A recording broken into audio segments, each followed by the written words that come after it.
मंच पर उपस्थित मध्य प्रदेश के जनप्रिय मुख्यमंत्री, जिन्होंने मध्य प्रदेश को एक बीमारू राज्य से बाहर निकालकर विकसित राज्य की ओर ले जाने में बहुत बड़ा योगदान दिया है, ऐसे श्रीमान शिवराज सिंह जी। मोदी जी की मंत्रिपरिषद में मेरे साथी, भाई को सेट कराओ इसका। मोदी जी की मंत्रिपरिषद में मेरे साथी श्री अजय कुमार मिश्र जी, श्री निशित प्रामाणिक जी, मध्य प्रदेश के गृह मंत्री डॉक्टर नरोत्तम मिश्रा जी, बीपीआरएनडी के डीजी बालाजी श्रीवास्तव जी, श्री नीरज सिन्हा जी, और आज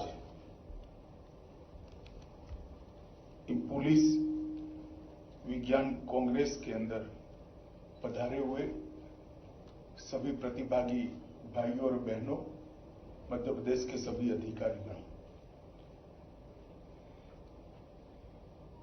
आज 48वीं अखिल भारतीय पुलिस विज्ञान कांग्रेस अभी से शुभारंभ होकर 2 दिन तक चलती रहेगी। अलग अलग विषयों पर यहां पर चर्चा होनी है। श्री बालाजी ने बहुत विस्तृत रूप से इसकी रूपरेखा आप लोगों के सामने रखी है, तो मैं इसमें जाना नहीं चाहता, परंतु लखनऊ पुलिस कांग्रेस के बाद ये पुलिस साइंस कांग्रेस जो मध्य प्रदेश में हो रही है, बीच में हमारा देश और दुनिया एक बहुत कठिन काल से गुजरे। सदी की सबसे भीषण और जानलेवा महामारी का सामना देश ने किया है, दुनिया ने किया है। दुनिया में, देश में लाखों लोग मृत्यु के शरण हुए हैं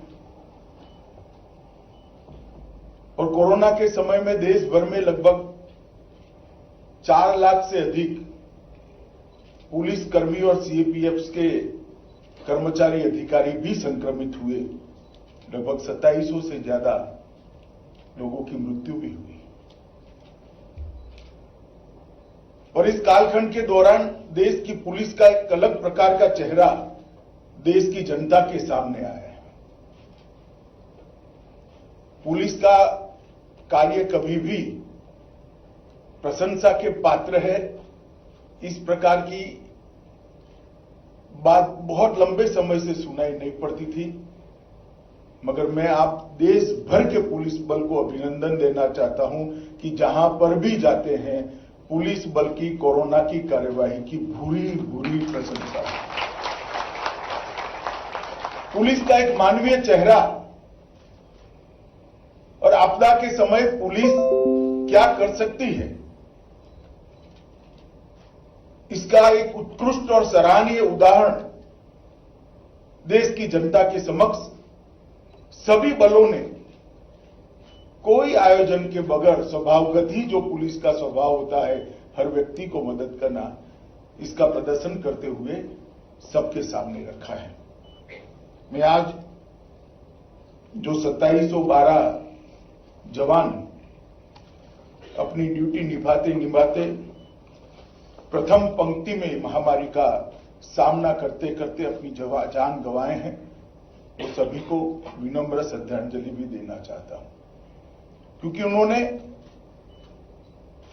कोरोना का सामना प्रथम पंक्ति में रहकर करा, लोगों को मदद करने के लिए किया। किसी को खाना पहुंचाने के वक्त कोरोना लग गया, किसी को अस्पताल ले जाने वक्त लग गया, किसी के अंतिम संस्कार में मदद करते वक्त कोरोना लग गया और वो भी मृत्यु की शरण में गए। उस सभी परिवारों के प्रति भी मैं अपनी संवेदना प्रकट करना चाहता हूं और ये सभी 2712 जवानों के प्रति श्रद्धांजलि अर्पित करता हूं। मित्रों, आज अखिल भारतीय पुलिस विज्ञान कांग्रेस जो हो रही है, इसका आगाज हो रहा है।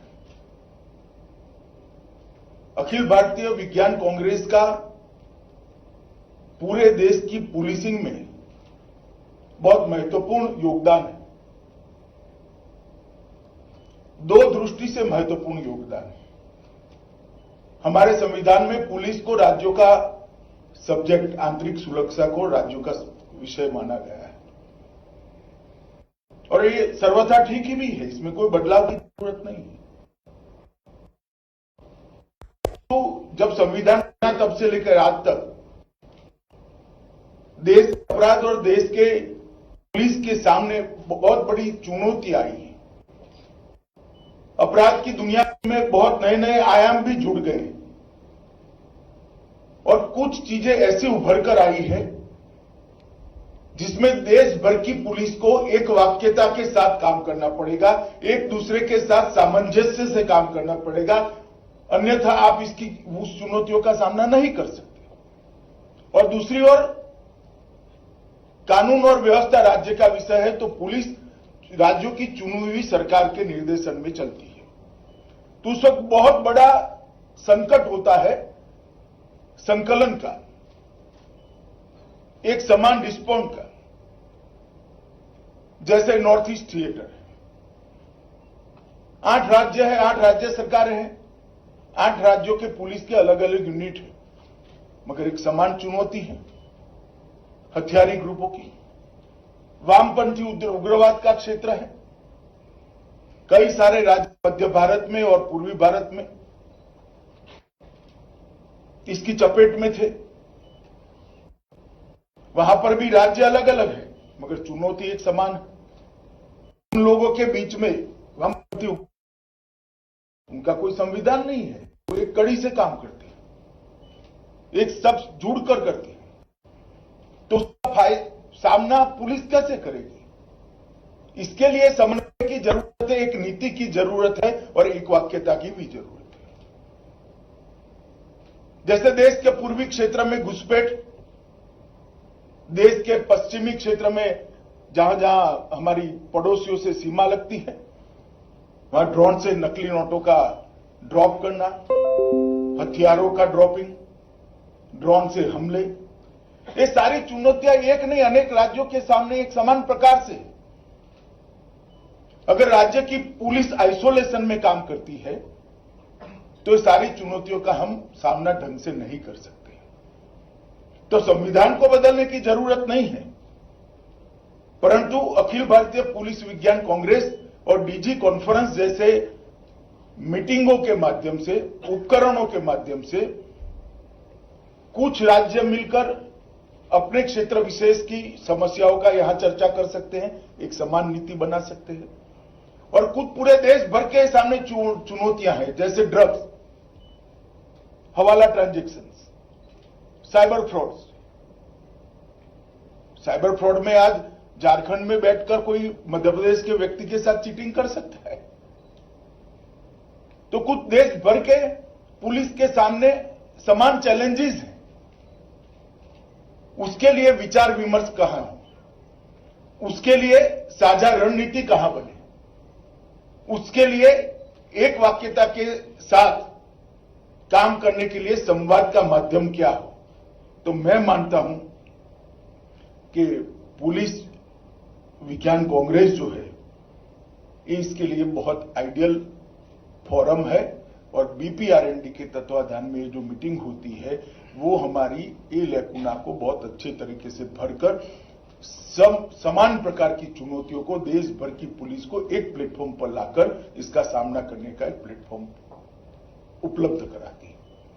और उस दृष्टि से मेरा बीपीआरएनडी को आग्रह भी है कि इसके कार्यक्रमों की रचना, इसके सत्रों की रचना की जाए तब समान प्रकार के चुनौतियों का सामना करने के लिए देश भर की पुलिस की एक रणनीति हो। इस विषय को भी बहुत अच्छे तरीके से आपके सत्र में, आपके चर्चा सत्र में और आपके निष्कर्षों के अंदर भी इसको जगह देनी चाहिए, तभी जाकर इस कॉन्फ्रेंस का उद्देश्य हल होता है। एक उद्देश्य तो यह है। दूसरा उद्देश्य, जैसा मैंने कहा कि अपराधी ठहरते नहीं है,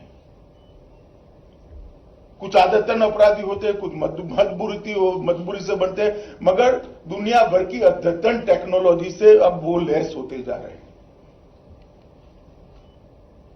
और ये बहुत जरूरी है कि पुलिस अपराधी से 2 कदम आगे रहे। अगर अपराधी से 2 कदम आगे रहना है तो पुलिस को भी आधुनिक बनना पड़ेगा, टेक्नो सेवी बनना पड़ेगा और टेक्नोलॉजी के उपयोग का बीट तक परकोलेशन करना पड़ेगा। जब तक कांस्टेबल, हेड कांस्टेबल तक ये टेक्नोलॉजी के संस्कार नहीं जाते हैं, हम नए प्रकार के अपराधों के खिलाफ नहीं लड़ सकते। और इसके लिए भी बीपीआरएनडी ने एक platform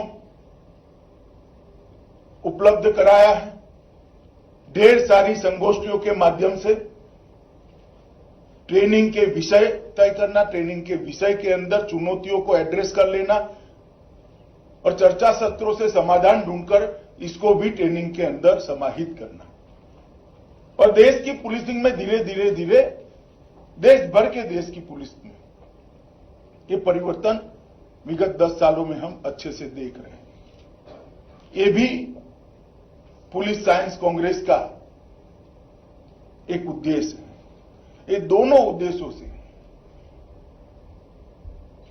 all India police science Congress का महत्व भी है और इसके बगैर हम देश की आंतरिक सुरक्षा को सुनिश्चित नहीं कर सकते। मित्रों, मैं आज यहां आया हूं तब आप सबके सामने एक बात निश्चित करना चाहता हूं कि विगत 8 साल जो देश के प्रधानमंत्री नरेंद्र मोदी जी के नेतृत्व में भारत सरकार चली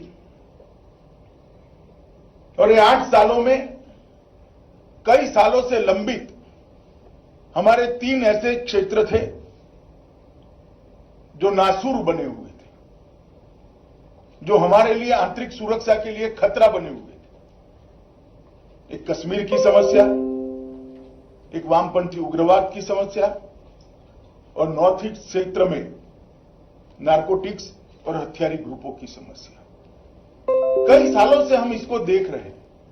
यहां कुछ रिटायर्ड अधिकारी भी है, उन्होंने जब सर्विस में ज्वाइन हुए तो तब भी ये समस्या सुनी होगी और रिटायर हुए तब भी इसको टाटा कर निकले होंगे। बहुत पुरानी समस्याएं थी, मगर आज मैं संतोष के साथ कह सकता हूं ये तीनों थिएटर के अंदर नरेंद्र मोदी सरकार ने बहुत तरीके से, सातत्यपूर्ण तरीके से, वैज्ञानिक तरीके से समस्याओं को एड्रेस करते हुए लगभग इस समस्याओं के समाधान की दिशा में काफी बड़ी सफलता हासिल की। चाहे वो कश्मीर की समस्या हो, चाहे वामपंथी उग्रवाद की समस्या हो, चाहे नॉर्थ ईस्ट के अंदर हथियारी ग्रुपों की बात हो। ढेर सारे हथियारी ग्रुपों ने हथियार डाले, मेन स्ट्रीम के अंदर आए। धारा 370 जाने के बाद कश्मीर के अंदर एक नया उत्साह, उमंग, विकास की एक नए युग की शुरुआत हुई। आतंकवाद के ऊपर हमारी सुरक्षा एजेंसियों का बिल्कुल कमांडिंग वर्चस्व दिखाई पड़ सकता है और वामपंथी उग्रवाद भी समाप्त होने की दिशा में आगे बढ़ रहा है। मध्य प्रदेश जैसे राज्य तो वामपंथी उग्रवाद से लगभग बाहर ही निकल गए। ये जो परिवर्तन आया है, ये परिवर्तन इसलिए आया है कि समस्या को उसका विश्लेषण कर समझकर इसके उपायों की गहन चर्चा कर सातत्यपूर्ण तरीके से एक रणनीति के आधार पर काम हुआ है। मैं इसलिए कहना चाहता हूं कि देश भर की राज्य की पुलिसों के सामने, पुलिस विभागों के सामने भी जो समस्या है उसमें भी अफसर बदलते रहे मगर पुलिस की रणनीति न बदले, इसमें सातत्य बहुत जरूरी होता है। सभी पुलिस विभाग के मुखियाओं ने अपने यहां 10 साल की पुलिस की रणनीति और इसका सालाना रिव्यू करने की प्रथा इंस्टीट्यूशनलाइज करनी चाहिए, जिससे नए डीजीपी आए तब वो इसको इससे आगे बढ़ाए। और जब सालाना रिव्यू करोगे तब जो उसमें कमियां होगी इसका भी रिव्यू होगा, जो सफल मुद्दे होंगे इसका भी रिव्यू होगा और एक नई रणनीति माइनर चेंजेस के साथ आगे के साल के साथ बना लोगे। वो बहुत जरूरी है क्योंकि अब कुछ क्राइम ऐसे आ गए हैं जिसके सामने पुलिस के मॉडर्नाइजेशन और ट्रेनिंग के बगैर, पुलिस के राज्य के भीतर समन्वय के बगैर और पुलिस के राज्य के बाहर समन्वय के बगैर और टेक्नोलॉजी को आत्मसात करे बगैर लड़ पाना असंभव है। चाहे वो नारकोटिक्स का मसला हो, चाहे वो फेक करेंसी का मसला हो, चाहे हवाला ट्रांजैक्शन से देश विरोधी गतिविधि करने वाले लोगों के पास पैसा पहुंचाने का मसला हो, चाहे साइबर क्राइम हो, चाहे हथियारों का सीमा पार से आने का मसला हो, ये सारी समस्या ऐसी है जिसका समाधान सातत्यपूर्ण रणनीति से ही होता है। मैं उदाहरण के तौर पर कहना चाहूंगा, जिनकी समुद्री सीमाएं जुड़ी है ऐसे राज्यों में एक रणनीति बन सकती है क्या कि सागर के सटे हुए जिलों में इसी प्रकार के एसपी का अपॉइंटमेंट होगा। इसमें केज ग्रुप तय हो जाए, इसमें परफॉर्मेंस के पैरामीटर तय हो जाए, इसके अंदर परफॉर्मेंस के रिव्यू का प्रोविजन हो। जो जमीनी सीमा के जिले हैं इसके लिए भी थानों तक की व्यवस्था, बाकी अंदर में जो होता है वो करते रहे, परंतु जो सेंसिटिव क्षेत्र है उसके अंदर अपॉइंटमेंट के लिए एक सातत्यपूर्ण रणनीति बनानी पड़ेगी। आतंकवाद विरोधी जितनी भी संस्था है, चाहे एटीएस हो, बड़े शहरों में क्राइम ब्रांच हो, आंतरिक सुरक्षा की दृष्टि से बड़ी सेंसिटिव जगह होती है, इसके पोस्टिंग के लिए भी राजनीतिक स्तर पर और स्टेट पुलिस के डीजी के स्तर पर एक सेंसिटिवनेस खड़ी करनी पड़ेगी। तभी जाकर ये सारी समस्याओं के खिलाफ हम लड़ पाएंगे। मोदी जी ने इसके लिए एक पुलिस टेक्नोलॉजी मिशन की घोषणा करी है। इसका एक कच्चा खाका गृह मंत्रालय ने बना लिया है। उसके बाद में हम बीपीआरएनडी के थ्रू सारे लोगों के सुझाव के लिए राज्यों की पुलिस को भी पहुंचाएंगे।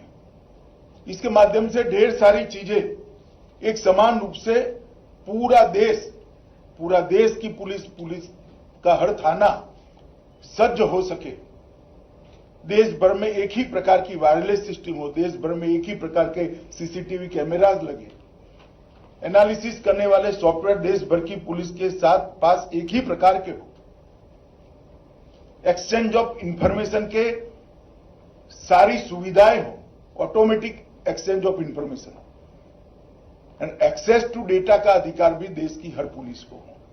इस प्रकार की व्यवस्था हमें टेक्नोलॉजी मिशन के माध्यम से करना चाहते हैं। मैं बड़ा आशान्वित हूं मोदी जी की कल्पना से कि इससे देश का बहुत बड़ा फायदा होगा। मित्रों, आज प्रकाशन ढेर सारे 5 किए हैं, इसके बारे में डिटेल बताया गया है। मैं इसमें कुछ ज्यादा कहना नहीं चाहता हूं, परंतु मेरा एक आप सभी से आग्रह है कि इस प्रकाशनों की स्टडी करने वाली एक टोली हर राज्य में यंग पुलिस अफसरों की बनानी चाहिए। इसका स्टडी कर इसकी जिस्ट बनाकर कम से कम एसपी लेवल के हर ऑफिसर तक ये पहुंच जाए। भले 200 पेज के पुस्तक में से आप 10 पेज पहुंचाइए, परंतु इतने सारे रिसर्च पेपर जो बड़ा परिश्रम करके बना, अगर वो प्रैक्टिकल पुलिसिंग देखने वाले व्यक्ति के तक नहीं पहुंचते और वो उसको गंभीरता से नहीं लेता है तो पूरी एक्सरसाइज के कोई मायने नहीं रह जाते। मुझे लगता है कि इस दिशा में हर राज्य की पुलिस ने एक टीम अपने यहां यंग अफसर की बनानी चाहिए, जो सारे प्रकाशनों को ढंग से देखे, इसकी जिस्ट बनाए और एसपी और इसके ऊपर के हर पुलिस अधिकारी को वो जिस्ट भेजे। काफी लोग पढ़ेंगे, सब पढ़ेंगे ऐसा तो मैं नहीं कहता, मगर काफी लोग पढ़ेंगे और जो पढ़ेंगे इसमें से कुछ लोग तो इसका अमल भी करेंगे तो कुछ तो सुधर जाएगा। अभी मैं एक टीवी इंटरव्यू देख रहा था, उसमें एक सुंदर वाक्य मैंने सुना। डाटा नया विज्ञान है और बिग डाटा में सभी समस्याओं का समाधान है। ये वाक्य को देश भर की पुलिस ने आत्मसात करना चाहिए। भारत सरकार ने ढेर सारी सुविधाएं खड़ी करी है, मगर वो पॉपुलर नहीं है। जैसे मैं एक छोटी सी चीज कहना चाहता हूं आप लोगों को, हमारे पास अब सब थाने, देश के 93% से ज्यादा थाने सीसीटीएनएस से जुड़ गए हैं। उनकी एफआईआर सारी वहां पहुंच जाती है। इसका डेटा उपलब्ध है, एनालिटिक टूल आपके पास उपलब्ध है। आप आपके राज्य के आसपास के 4 राज्यों के क्राइम का स्टडी कभी करा है क्या? इसके लिए टीम बनाई है क्या? ये डेटा को जनरेट करना, यहां से अगर हम संतोष मानेंगे तो ये कभी नहीं होगा। मैं आगे इस विषय को छूंगा, परंतु मैं हमेशा कहता हूं कि हमारी देश की पुलिस पर एक आरोप होता है, कभी तो नो एक्शन का आरोप होता है कि पुलिस मूक दर्शक बनी है, और कभी एक्सट्रीम एक्शन का आरोप हो जाता है। हमें आदत डालनी चाहिए कि जस्ट एक्शन, स्वाभाविक प्रतिक्रिया होनी चाहिए, और वो तभी होती है जब सिस्टम व्यक्ति पर न निर्भर हो, व्यक्ति सिस्टम पर निर्भर हो। अगर थानेदार के स्वभाव पर आप छोड़ दोगे तो नो एक्शन भी आएगा और एक्सट्रीम एक्शन भी आएगा, मगर सिस्टम पर थानेदार निर्भर होगा तो जस्ट एक्शन आएगा।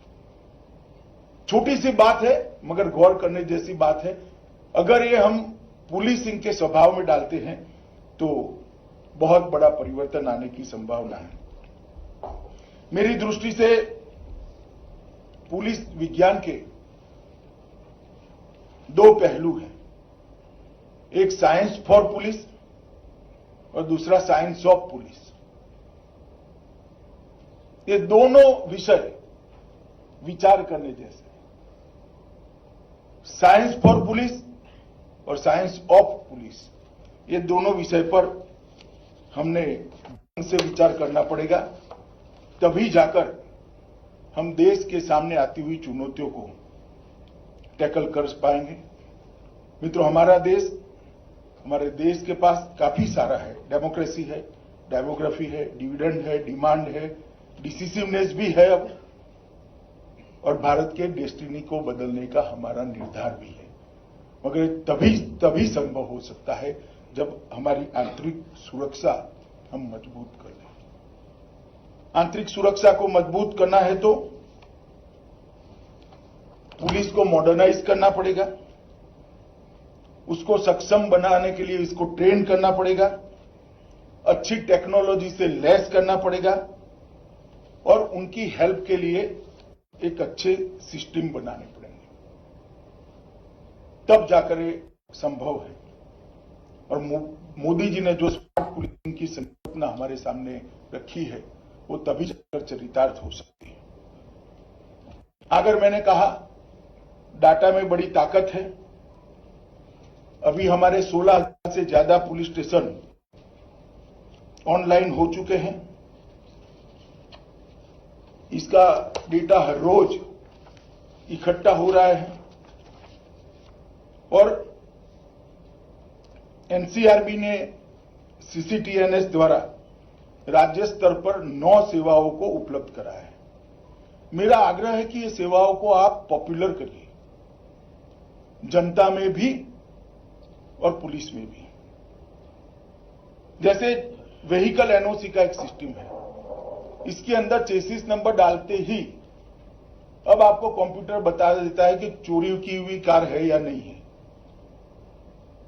आपको आश्चर्य होगा, सेकंड हैंड कारों के मार्केट में धड़ल्ले से कार चोरी करने वाले थोड़ा फर्जी टाइप का नंबर बम्बर चेंज कर कार को बेचकर निकल जाते हैं।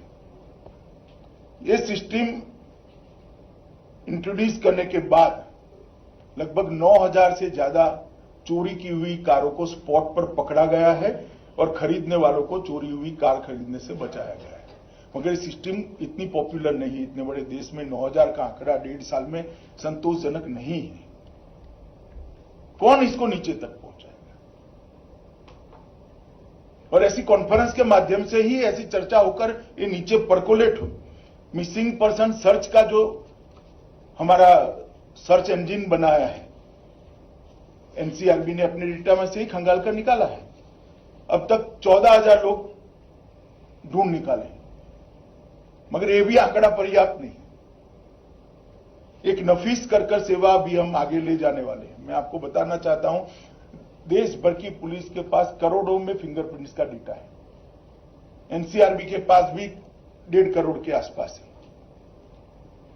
थोड़ा विस्तार होगा, मगर मैं डिटेल में जरूर बताना चाहूंगा, क्योंकि ये पॉपुलर करने जैसी सिस्टम्स हैं। अभी हम क्या करते हैं कि घर पर चोरी हुई या खून हुआ है, धाड़ हो गई, तो वहां से फिंगरप्रिंट कलेक्ट करते हैं। उसमें से घर वालों के फिंगरप्रिंट कलेक्ट कर उसको सेपरेट कर ये गुनाह करने वाले के फिंगरप्रिंट है पकड़ते हैं। फिर गुनेगार को पकड़ कर लाते हैं और फिंगरप्रिंट से मैच करते हैं। नफीस के माध्यम से क्या होगा, वो हर पुलिस थाने में अब उपलब्ध हो सकता है ये पूरा डाटा। तो जैसे ही घर से चोरी करने वाले का या खून करने वाले का फिंगरप्रिंट उपलब्ध हुआ, उसको कंप्यूटर में डालेंगे। अगर वो डेटा में है तो 1.5 मिनट के अंदर वो सर्च कर आपको नाम दे देगा कि फिंगरप्रिंट फलाने व्यक्ति का है। तो चोर को पकड़कर सजा कराने के लिए फिंगरप्रिंट का उपयोग करने की जगह चोर को पकड़ने के लिए ही फिंगरप्रिंट का उपयोग होगा। फिर तो आपको वो व्यक्ति को ढूंढना है। कितना बड़ा अंतर आएगा बताइए।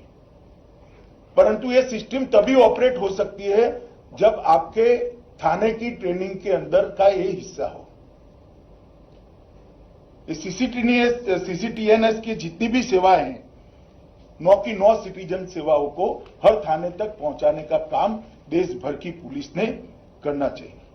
इसी तरह से एनआईओ को हम आतंकवादी मामले, नारकोटिक्स के मामले, बम विस्फोट के मामले और विमान अपहरण के मामले, ये सभी मामलों में एक डेटाबेस का स्तंभ है। ये भी लगभग 2-3 महीने में समाप्त हो जाएगा। मेरा आपका अनुरोध है, सारी एफआईआरों पर, ये सारे डेटा पर स्टडी करने के लिए आपके आतंकवाद विरोधी दस्ते को आपने एक्टिव करना चाहिए। नारकोटिक्स के मामले में एनसीबी को डेटाबेस तैयार करने के लिए कहा है और आईसीजीएस के अंदर inter operable criminal justice system के अंदर भी ढेर सारा डेटा तैयार हुआ है। यौन अपराधियों के राष्ट्रीय डेटाबेस एनडीएसओ भी तैयार किया है। परंतु ये सब तभी उपयोग हो सकता है जब इसको थाने की पुलिस की ट्रेनिंग का हम हिस्सा बनाएंगे। ये मैंने साइंस फॉर पुलिस के लिए कहा है। साइंस ऑफ पुलिस, इसके लिए medical science, forensic science, management science, arm science और कम्युनिकेशन साइंस, ये सारे विज्ञान के उपयोग को, ये पुलिस के ही विज्ञान है, इसको हमने आगे बढ़ाना पड़ेगा। और मोदी सरकार ने 2 बड़े कदम उठाए हैं। National forensic science laboratory university बनाई है, जिसकी अब तक 7 राज्यों में एफिलिएटेड कॉलेज खुल गई है। शिवराज जी भी यहां खोलने वाले हैं, मध्य प्रदेश में भोपाल के अंदर। इसका उपयोग हम लोग करें और आईपीसी सीआरपीसी के जो अमेंडमेंट्स आने वाले हैं, इसमें 6 साल से ज्यादा सजा वाले सभी गुनाहों में फॉरेंसिक एविडेंस को हम कंपलसरी करने वाले हैं। मगर ये करना है तो आपके पास इसके लिए ट्रेन मैन पावर चाहिए। कहां से आएगा? इसीलिए एडवांस में फॉरेंसिक साइंस यूनिवर्सिटी बनाई है और रक्षा शक्ति यूनिवर्सिटी भी रक्षा के साथ जुड़े हुए विज्ञान के सारे मामलों के एक्सपर्ट खड़े करने के लिए बनाई है। मेरा तो सभी राज्यों के महानिर्देशकों से निवेदन है कि आपके राज्य में दोनों यूनिवर्सिटी के एफिलिएटेड कॉलेज का आग्रह आप आपकी राज्य सरकारों को करिए, जिससे पुलिस के क्षेत्र में एक्सपर्ट्स आपको अवेलेबल होगा। एक बात समझ लीजिएगा, अंग्रेजों के जमाने के डंडे के पुलिसिंग का युग अब समाप्त हो गया है। अब नॉलेज बेस्ड पुलिसिंग करना पड़ेगा, एविडेंस बेस्ड पुलिसिंग करना पड़ेगा और तर्क के आधार पर पुलिसिंग करना पड़ेगा। और इसमें साइंस, पुलिस के साइंस को भी हमने बदलना पड़ेगा। राज्यों में अनेक प्रकार के सीसीटीवी लगे हैं, पुलिस कंट्रोल रूम से इन सीसीटीवी की कोई कनेक्टिविटी नहीं है। प्राइवेट सोसाइटियों ने लगा दिए, बस अड्डे पर लग गए हैं, म्यूनिसिपल कॉर्पोरेशन ने लगा दिए, कहा कमिश्नरेट ने लगा दिए, कोई रेलवे के लगे हैं, मगर डीजीपी के कंट्रोल रूम में किसी का कनेक्शन नहीं। मैं तो मानता हूं ये खर्च बेकार गया है। बहुत कम खर्च के अंदर, 10% खर्चे के अंदर कनेक्टिविटी हो सकती है, कॉमन सॉफ्टवेयर हो सकता है और आपके पास ये सारी चीजें उपलब्ध हो सकती। इनिशिएटिव लेना पड़ेगा। मित्रों, गत साइंस कांग्रेस में लखनऊ में मैंने कुछ बेसिक पुलिसिंग पर कुछ मुद्दों पर कहा, तो मैं विस्तृत रूप से नहीं कहूंगा, परंतु डायरेक्टर ऑफ प्रोसिक्यूशन की जगह हर राज्य ने सर्जित करनी चाहिए और डायरेक्टर प्रोसिक्यूशन के इंस्टीट्यूशन को इफेक्टिव बनाना चाहिए। Police band, dog squad, horse squad, parade, ये सारे इश्यू भूल गए हम। बैक टू बेसिक्स जाना पड़ेगा। और 1860 में बनाए गए सारे इश्यू आज भी रिलेवेंट है। पुलिस की presence he law and order को अच्छा रख सकती है। बीट की पेट्रोलिंग, चाहे 10 ही लोग निकले, मगर बहुत महत्वपूर्ण संतोष लोगों के बीच में खड़ा करती है। तो मैं हरीडली फिर से सारे इश्यू रिपीट कर देता हूं। डायरेक्टर ऑफ प्रोसिक्यूशन का इंस्टीट्यूट डेवलप करना, बीट को पुनर्जीवित करना, परेड को नियमित करना, खबरी प्रणाली को पुनर्जीवित करना। मैं पुनर्जीवित सोच समझकर बोल रहा हूं। पुलिस बैंड को पुलिस का एक अंग बनाना, डॉग स्क्वाड, हॉर्स स्क्वाड को पुनर्जीवित करना और कॉमन सूचना प्रोटोकॉल को भी सीमांत क्षेत्र के अंदर हमने आगे बढ़ाना पड़ेगा। एक मॉडस ऑपरेंडी ब्यूरो बीपीआरएनडी बना रहा है, इसका उपयोग भी आने वाले दिनों में बहुत अच्छे से हो सकता है। मित्रों, कानूनी सुधार का इनिशिएटिव भी भारत सरकार ने लिया है। सभी एजेंसियों का संशोधित शस्त्र अधिनियम हमने कर दिया है, राज्यों को भेजा है, अब आपको लागू करना है। शिनाख्त के लिए कैदियों की नया विधेयक अभी संसद में पारित किया है, इसको लागू करना है। मॉडल जेल अधिनियम आपको भेजे हैं, उसको लागू करना है, अब तक 6 ही राज्यों ने किए हैं। एफसीआरए का कठोर अनुपालना के लिए कानून बनाए गए हैं, इसको भी आपको हेल्प करनी है। एनआईए कानून को हमने और कठोर बनाया है। यूएपीए का उपयोग राज्य सरकार की पुलिस के कामों में भी उचित केसों में बढ़ाना चाहिए, संकोच नहीं करना चाहिए। जहां यूएपीए का इंग्रेडिएंट्स मिलते हैं वहां करना चाहिए। स्मैक की बैठकें राज्यों में होती ही नहीं है। अकेला मैक कुछ नहीं कर पाएगा। अगर स्मैक की बैठक राज्य में ढंग से होती है तो सारी एजेंसियों के बीच में कोऑर्डिनेशन होता है, चाहे ईडी हो, चाहे कस्टम हो, चाहे इनकम टैक्स हो, चाहे नार्कोटिक्स हो, चाहे पुलिस हो, चाहे एटीएस हो। मेरा आग्रह है कि स्मैक की बैठक में सभी राज्यों के पुलिस महानिर्देशक इनिशिएटिव ले और करें। सीआरपीसी, आईपीसी और एविडेंस एक्ट में भी हम सुधार ला रहे हैं। नार्कोटिक्स की भी कोऑर्डिनेशन की बैठक करने का जिम्मा हमने राज्यों के पुलिस मुखियाओं पर डाला है, इसमें भी इनिशिएटिव लेना चाहिए। हैकेथॉन कर हमारी समस्याओं के समाधान के लिए भी हमने करना चाहिए। मित्रों, एक बात मैं आप लोगों के सामने कहता हूं, प्रोसेस और परफेक्शन ये सफलता के लिए बहुत महत्वपूर्ण है। प्रोसेस और परफेक्शन ये सफलता के लिए बहुत महत्वपूर्ण है। मगर सफलता केवल और केवल पैशन से ही आ सकती है। तो पैशन का जज्बा पुलिस बल में नीचे तक निर्माण करने का हम लोगों का दायित्व है। मुझे भरोसा है कि हम इस पुलिस साइंस कांग्रेस से 2 दिन के विचार मंथन से काफी सारी चीजें निकालेंगे, निष्कर्ष भी निकालेंगे और सुधार के लिए आगे बढ़ेंगे। मैं इस कॉन्फ्रेंस की सफलता के लिए बीपीआरएनडी के डीजी और सभी सहभागियों को बहुत बहुत शुभकामनाएं देना चाहता हूं। वंदे मातरम। कोटि कोटि धन्यवाद माननीय आपका, आपकी ओजमयी वाणी के लिए और आपके संबोधन के लिए। आज के कार्यक्रम की सुखद यादें हमेशा के लिए माननीय गृह एवं सहकारिता मंत्री जी और सभी माननीय और सम्माननीयों के हृदय में हमेशा के लिए अंकित हो जाए, इसके लिए हम अनुरोध करते हैं डीजी बीपीआरएनडी आपसे श्री बालाजी श्रीवास्तव कृपया माननीय गृह एवं सहकारिता मंत्री जी को स्मृति चिन्ह भेंट करें।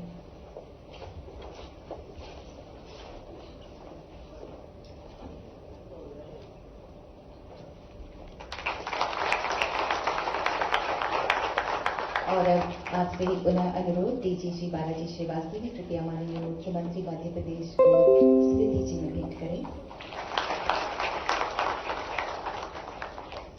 और अब मेरा निवेदन है एडीजी श्री नीरज सिन्हा तथा डायरेक्टर सीएपीटी श्री पवन श्रीवास्तव से भी कृपया माननीय सम्माननीय अन्य गणमान्यों को भी स्मृति चिन्ह प्रदान करें। माननीय श्री अजय कुमार मिश्रा जी, माननीय श्री निशित प्रामाणिक जी, माननीय डॉक्टर नरोत्तम मिश्रा जी।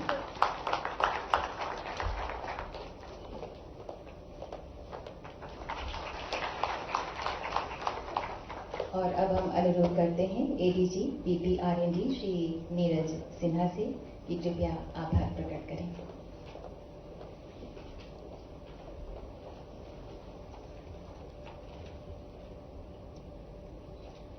माननीय केंद्रीय गृह मंत्री और सहकारिता मंत्री श्री अमित शाह जी, माननीय मुख्यमंत्री मध्य प्रदेश श्री शिवराज सिंह चौहान जी, माननीय केंद्रीय गृह राज्य मंत्री द्वय श्री अजय कुमार मिश्रा जी एवं श्री निशीत प्रामाणिक जी, माननीय गृह मंत्री मध्य प्रदेश डॉक्टर नरोत्तम मिश्र, पुलिस अनुसंधान एवं विकास ब्यूरो के महानिदेशक श्री बालाजी श्रीवास्तव, गृह मंत्रालय भारत सरकार, केंद्रीय संस्थाओं, राज्य सरकारों तथा मध्य प्रदेश सरकार के वरीय अधिकारीगण, ब्यूरो में मेरी सहयोगी और इस 2 दिवसीय अखिल भारतीय पुलिस विज्ञान कांग्रेस की सचिव श्रीमती अनुपमा नीलेकर चंद्रा, सीएपीटी भोपाल के निदेशक श्री पवन श्रीवास्तव, कार्यक्षेत्र विशेषज्ञ तथा देश के कोने कोने से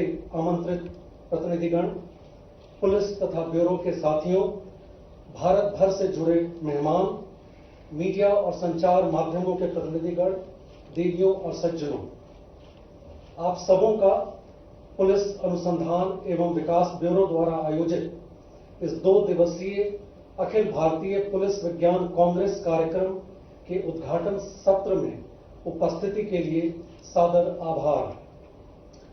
पुलिस विज्ञान के विभिन्न आयामों के संगम की साक्षी बनी भोपाल के central academy for police training के प्रांगण में आपकी उपस्थिति, परस्पर विवेचना और संभाषणों की ओज हमारी प्रेरणा रहेगी। विज्ञान की दहलीज पर विवेचना की परंपरा मानव सभ्यता की प्रगति की आधार है। इस परंपरा में बीते युगों के उदात्त आदर्श भी हैं और आने वाले कल की गुनगुनाती आहट भी। पुलिसिंग के इतिहास के पन्नों पर दर्ज प्रगति के किस्से भी हैं और भविष्य के धुंध के पार सभ्य समाज गढ़ते विचारों की उभरती प्रेरणा भी। पुलिस अधिकारियों और विषय विशेषज्ञों से भरी आज की सभा को अपने विमर्श से परिमार्जित करती माननीय केंद्रीय गृह मंत्री श्री अमित शाह जी की उपस्थिति ब्यूरो के प्रयासों को नई शक्ति देती है। आज के अपने संभाषण में पुलिसिंग व्यवस्था पर उनके उद्गार हमारे लिए कार्यान्वयन के नए मापदंड होंगे। अपनी व्यस्तताओं के बावजूद हमारे बीच आने के लिए हम उनके विशेष रूप से आभारी हैं। Rabindranath Tagore University, formerly known as ISECT University, the pioneers in skill development with University.